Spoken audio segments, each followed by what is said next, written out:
एक बार मृत्यु के देवता ने अपने एक दूत को पृथ्वी पर भेजा। एक स्त्री मर गई थी, उसकी आत्मा को लाना था। आदेश पाकर देवदूत आया, लेकिन वहां जाकर वो बेहद चिंता में पड़ गया, क्योंकि 3 छोटी छोटी लड़कियां, वो भी जुड़वा, एक अभी भी उस मृत स्त्री के स्तन से लगी है, एक चीख रही है, पुकार रही है, और एक रोते रोते सो गई है। उसके आंसू उसकी आंखों के पास सूख गए हैं। 3 छोटी जुड़वा बच्चियां बेसुध और स्त्री मर गई है, कोई देखने वाला नहीं है। पति पहले ही मर चुका था, परिवार में और कोई भी नहीं है। इन 3 छोटी बच्चियों का क्या होगा? उस देवदूत को जब ये ख्याल आ गया तो वो बहुत दुखी मन से खाली हाथ वापस लौट गया और बिना उस स्त्री की आत्मा को लिए ही अपने धाम पहुंच गया। उसने जाकर अपने प्रधान देवता से कहा कि मैं नहीं ला सका उस स्त्री की आत्मा को, मुझे क्षमा करे, लेकिन आपको वर्तमान स्थिति का पता ही नहीं है। 3 जुड़वा मासूम बच्चियां हैं, छोटी छोटी, दूध पीती। एक अभी भी मृत मां के स्तन से लगी है, एक रोते रोते सो गई है, और दूसरी अभी भी चीख पुकार कर रही है। हृदय मेरा ला न सका। क्या ये नहीं हो सकता कि इस स्त्री को कुछ दिन और जीवन दान दे दिया जाए? कम से कम ये बेसहारा लड़कियां थोड़ी बड़ी हो जाएं, क्योंकि इस दुनिया में अब उन्हें कोई देखने वाला नहीं है। मृत्यु के देवता ने उसकी बातों को ध्यान से सुनकर गुस्से में कहा, अच्छा, तो तू बड़ा समझदार हो गया है। उस व्यक्ति से भी ज्यादा जिसकी मर्जी से मौत होती है, जिसकी मर्जी से जीवन होता है, जो पूरी दुनिया का मालिक है। तो तूने अपने जीवन में आज पहला पाप कर दिया है और इसकी तुझे सजा मिलेगी। और सजा ये है कि तुझे पृथ्वी पर वापस चले जाना पड़ेगा, और जब तक तू 3 बार अपनी मूर्खता पर न हंस ले तब तक वापस यहाँ न आ सकेगा। वह देवदूत राजी हो गया दंड भोगने के लिए, लेकिन फिर भी उसे लगा कि सही तो मैं ही हूं, और तब अपनी मूर्खता पर हंसने का मौका कैसे आएगा? उसे लगा कि यह शायद असंभव है। उस देवदूत को वापस पृथ्वी पर फेंक दिया गया।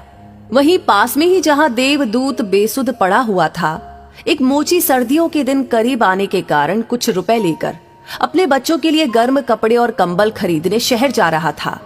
उसने राह के किनारे एक नंगे आदमी को ही पड़े हुए ठंड में ठिठुरते देखा। ये नंगा आदमी वही देवदूत है जो पृथ्वी पर फेंक दिया गया था। उस मोची को देवदूत की हालत देखकर दया आ गई, और उसने बिना कुछ सोच विचार किए अपने बच्चों के लिए कपड़े खरीदने की बजाय उस देवदूत के लिए कंबल और कपड़े खरीद लिए।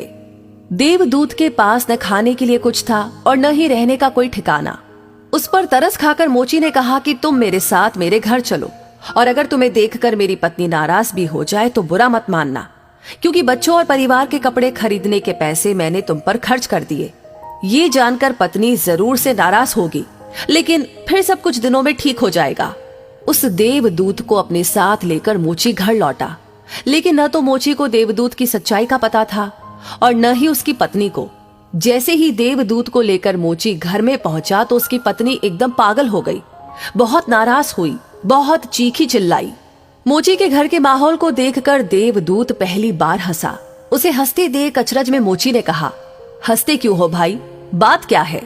देवदूत ने गंभीरता से कहा, मैं जब 3 बार हंस लूंगा तब सब बता दूंगा, लेकिन फिलहाल मुझसे कुछ भी मत पूछो। दरअसल देवदूत पहली बार इसलिए हंसा क्योंकि उसने देखा कि इस मोची की पत्नी को पता ही नहीं है कि मोची एक देवदूत को अपने घर लाया है, जिसके आते ही घर में हजारों खुशियां अपने आप आ जाएंगी और उनके सारे गम दूर हो जाएंगे। लेकिन आदमी देख ही कितनी दूर तक सकता है? पत्नी तो इतना ही देख पा रही है कि उसने कंबल और बच्चों के कपड़े नहीं खरीदे।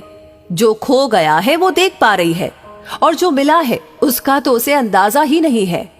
घर में देवदूत आ गया है, जिसके आते ही हजारों खुशियों के द्वार खुल जाएंगे। इसलिए देवदूत हंसा। उसे महसूस हुई अपनी मूर्खता, क्योंकि मोची की पत्नी अपने भविष्य को नहीं देख पा रही है, जो कि उसके साथ होने वाला है। बहुत जल्दी ही, क्योंकि वो देवदूत था, कुछ दिनों में ही उसने मोची के सब काम सीख लिए, और फिर उस देवदूत के बनाए जूते इतने प्रसिद्ध हो गए कि मोची कुछ महीनों के भीतर ही धनवान हो गया। साल होते होते तो उसकी ख्याति सारे प्रदेश में पहुंच गई कि उस जैसा जूते बनाने वाला कोई भी नहीं है, क्योंकि वो जूते देवदूत बना रहा था जो बेहद खूबसूरत हुआ करते थे। सम्राटों और राजाओं के जूते वहां बनने लगे। मोची के घर धन की बरसात होने लगी। एक दिन प्रदेश के सम्राट का एक आदमी मोची के घर आया और उसने उसे एक बेशकीमती चमड़े के टुकड़े को देते हुए कहा कि ये चमड़ा बहुत ही कीमती है, आसानी से कहीं मिलता नहीं। सम्राट के लिए अच्छे जूते बना दो, लेकिन कोई भूल चूक नहीं करना। जूते ठीक बिल्कुल बेहतरीन बनने हैं, और ध्यान रखना जूते बनाने हैं, चप्पल नहीं।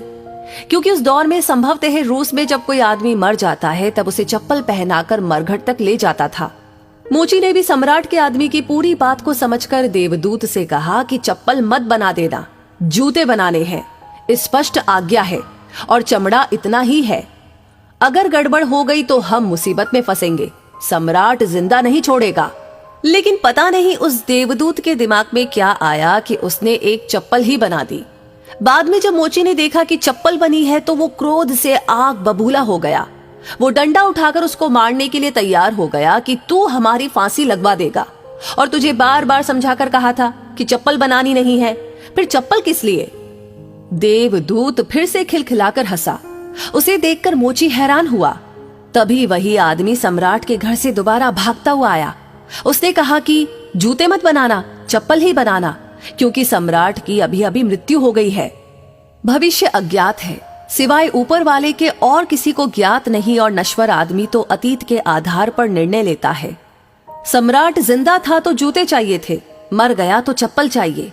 उसके बाद तब वो मोची उस देवदूत के पैर पकड़कर माफी मांगने लगा कि मुझे माफ कर दीजिए, मैंने तुझे मारा।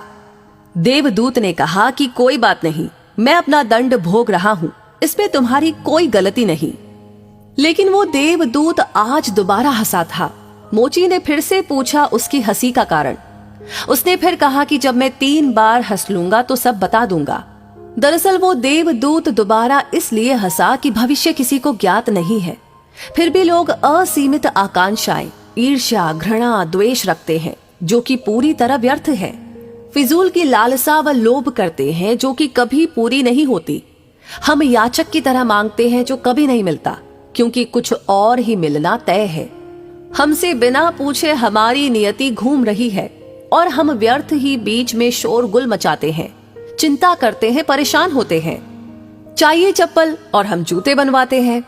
मरने का जब वक्त करीब आ रहा है तब जिंदगी का हम हंगामेदार आयोजन करते हैं। वर्तमान समय ही हमारा है, लेकिन हम भूत और भविष्य के बारे में दिन रात सोचकर बेमतलब की चिंता में मरे जा रहे हैं। अब उस देवदूत को लगने लगा कि वे बच्चियां, मुझे क्या पता भविष्य उनका क्या होने वाला है। मैं बेमतलब का उनके बीच में आया, क्योंकि होनी तो बहुत पहले से ही तय है। कुछ दिनों के बाद एक तीसरी घटना घटी कि एक दिन 3 लड़कियां उस मोची के यहाँ पहुंची। उन तीनों लड़कियों की शादी हो रही थी, इसलिए वे तीनों अपने लिए जूतों के ऑर्डर देने वहां गई थी। एक बूढ़ी महिला भी उनके साथ आई थी जो बहुत अमीर दिख रही थी। देवदूत उन्हें देखकर पहचान गया। ये तो वही 3 लड़कियां हैं जिनको वो उनकी मृत माँ के पास छोड़ आया था, और जिनकी वजह से वो दंड भोग रहा है। वे सब वर्तमान में बहुत स्वस्थ और सुंदर दिख रही हैं। उसने जानना चाहा कि हुआ क्या, उनके साथ ये बूढ़ी औरत कौन है। अब बूढ़ी औरत ने सब कुछ बताना शुरू किया। उसने कहा कि ये तीनों बच्चियां मेरी नहीं हैं। इनके जन्म के दौरान भूख और अभाव के कारण माँ के शरीर में दूध नहीं था, और ये 3 बच्चियां जुड़वा, इनकी माँ इन्हें दूध पिलाते पिलाते ही मर गई। जब मैंने इन्हें देखा तो मुझे इन अनाथ बच्चियों पर दया आ गई। मेरे कोई बच्चे नहीं थे, इसलिए मैंने इन तीनों बच्चियों को गोद ले लिया। बूढ़ी महिला ने अपनी बात को आगे बढ़ाया और कहा कि अगर आज भगवान की कृपा से इनकी माँ जिंदा रहती तो भी शायद ये तीनों बच्चियां गरीबी, भूख, दीनता और दरिद्रता में बड़ी होती। माँ दुर्भाग्यवश भले ही मर गई हो, फिर भी ये तीनों बच्चियां बहुत बड़े धन, वैभव व संपदा में पली, और अब मेरे बाद सारी संपदा की यही 3 मालकिन है। फिलहाल तो इन तीनों का एक सम्राट के परिवार में विवाह हो रहा है। देवदूत फिर तीसरी बार हंसा और विस्तार से मोची को उसने पूरी घटना बताई। उसने कहा कि भूल मेरी थी, नियति बड़ी है और हम उतना ही देख पाते हैं जितनी समझ है, लेकिन जो कभी नहीं देख पाते बहुत वृहद विस्तार है उसका। मैं अपनी मूर्खता पर 3 बार हंस लिया हूं। अब मेरा दंड पूरा हो गया और अब वापस जा रहा हूं। उसके बाद देवदूत को अपनी गलती का एहसास हुआ और वो वापस अपने धाम लौट गया। तो दोस्तों, इस कहानी के बारे में आपकी क्या राय है, आप क्या सोचते हैं, हमें कमेंट बॉक्स में लिख करके जरूर बताएं और इस वीडियो को ज्यादा से ज्यादा लोगों के साथ शेयर करें, क्योंकि आपका हर एक कमेंट, हर एक लाइक और हर एक शेयर